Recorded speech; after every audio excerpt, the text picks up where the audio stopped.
মধ্যরাতে বিএনপি জামাত এনসিপির বৈঠক। যে বিষয়ে একমত হলেন বিএনপি ও জামাত। উপদেষ্টা পরিষদের বিবৃতি।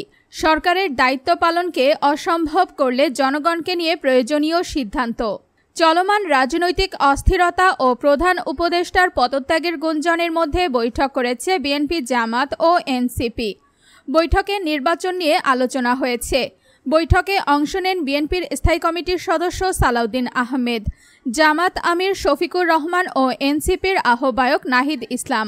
গত বৃহস্পতিবার 22 মে দিবাগত রাতে রাজধানীর রমনার একটি বাসায় এই বৈঠক অনুষ্ঠিত হয়। এনসিপির সদস্য সচিব আক্তার হোসেন গণমাধ্যমকে এই তথ্য নিশ্চিত করেছেন। বৈঠকে বিরাজমান সংকট এবং তা থেকে উত্তরণের উপায় নিয়ে আলোচনা হয়। নির্বাচনের রোডম্যাপ নিয়ে বিস্তারিত আলোচনা হয়েছে।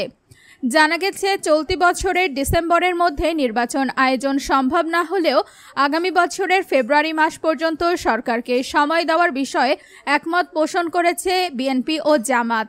যদিও দল দুটি আনুষ্ঠানিকভাবে এই বিষয়ে কিছুই জানায়নি। এদিকে যদি পরাজিত শক্তির ইন্ধনে এবং বিদেশি ষড়যন্ত্রের অংশ হিসেবে সরকারের ওপর আরোপিত দায়িত্ব পালনকে অসম্ভব করে তোলা হয়, তবে সরকার সব কারণ জনসমক্ষে উত্থাপন করে পরবর্তী সিদ্ধান্ত গ্রহণ করবে। শনিবার 24 মে দুপুরে উপদেষ্টা পরিষদের অনির্ধারিত বৈঠক শেষে এক বিবৃতিতে এই কথা জানানো হয়। প্রধান উপদেষ্টার প্রেস উইং থেকে এই বিবৃতি পাঠানো হয়েছে। বিবৃতিতে বলা হয়েছে, এইসব দায়িত্ব পালনে বিভিন্ন সময় নানা ধরনের অযৌক্তিক দাবি দেওয়া, উদ্দেশ্য প্রণোদিত ও এখতিয়ার বহির্ভূত বক্তব্য এবং কর্মসূচি দিয়ে যেভাবে স্বাভাবিক কাজের পরিবেশ বাধাগ্রস্ত করে তোলা হচ্ছে এবং জনমনে সংশয় ও সন্দেহ সৃষ্টি করা হচ্ছে, তা নিয়ে বিস্তারিত আলোচনা হয় বৈঠকে। এতে আরও বলা হয়, দেশকে স্থিতিশীল রাখতে, নির্বাচন, বিচার ও সংস্কার কাজ এগিয়ে নিতে এবং চিরতরে এই দেশে স্বৈরাচারের আগমন প্রতিহত করতে বৃহত্তর ঐক্য প্রয়োজন বলে মনে করে উপদেষ্টা পরিষদ। এই বিষয়ে অন্তর্বর্তী সরকার রাজনৈতিক দলগুলোর বক্তব্য শুনবে এবং সরকারের অবস্থান স্পষ্ট করবে। প্রেস উইংয়ের বিবৃতিতে বলা হয়, শত বাধার মাঝেও গোষ্ঠী স্বার্থকে উপেক্ষা করে অন্তর্বর্তী সরকার তার ওপর দায়িত্ব পালন করে যাচ্ছে। যদি পরাজিত শক্তির ইন্ধনে এবং বিদেশি ষড়যন্ত্রের অংশ হিসেবে সরকারের ওপর আরোপিত দায়িত্ব পালনকে অসম্ভব করে তোলা হয়, তবে সরকার সব কারণ জনসমক্ষে উত্থাপন করে পরবর্তী সিদ্ধান্ত গ্রহণ করবে।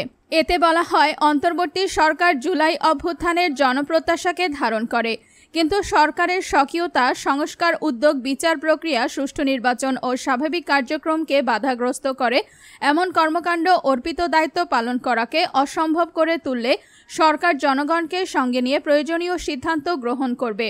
এর আগে প্রধান উপদেষ্টা ডক্টর মোহাম্মদ ইউনূস পদত্যাগ করছেন না বলে জানিয়েছেন পরিকল্পনা উপদেষ্টা ডক্টর ওয়াহিদ উদ্দিন মাহমুদ। তিনি বলেছেন, প্রধান উপদেষ্টা আমাদের সাথে থাকছেন। উনি বলেননি উনি পদত্যাগ করবেন। অন্য উপদেষ্টারাও থাকছেন। আমাদের যে দায়িত্ব দেওয়া হয়েছে, আমরা সেই দায়িত্ব পালন করতে এসেছি। কয়েকদিন ধরে চলমান রাজনৈতিক অস্থিরতার মধ্যে আজ শনিবার 24 মে দুপুরে রুদ্ধদ্বার বৈঠক করেছেন অন্তর্বর্তী সরকারের উপদেষ্টা পরিষদের সদস্যরা। বৈঠক শেষে পরিকল্পনা উপদেষ্টা সাংবাদিকদের এই কথা জানান। জাতীয় অর্থনৈতিক পরিষদের নির্বাহী কমিটির এক সভা শেষ হওয়ার পরই এই অনির্ধারিত বৈঠক শুরু হয়। দুপুর 12টা 20 দিকে রাজধানীর শেরেবাংলা নগরের এনইসি সম্মেলন কক্ষে উপদেষ্টা পরিষদের এই বৈঠক শুরু হয়। বেলা 2টা 20 দিকে বৈঠক শেষ হয়।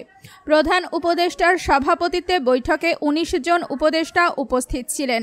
উপদেষ্টারা ছাড়া এই বৈঠকে কাউকে রাখা হয়নি।